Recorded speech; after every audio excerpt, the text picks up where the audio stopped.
Here we have the dishwasher that does not want to lock close. Generally speaking, it appears to be clear on all sides.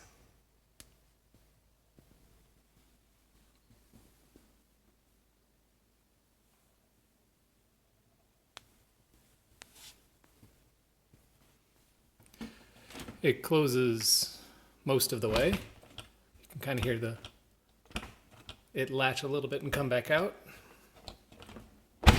Trying to slam it, not that hard, doesn't really do anything. It's the piece on the top that I believe is supposed to latch to the piece under here. This is really, really hard to move. I don't know if that's what's truly keeping it from locking in place closed properly, or if it's something else.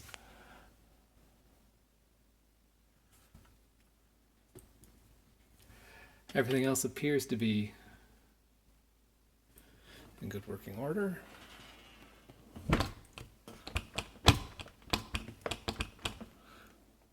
Just won't close.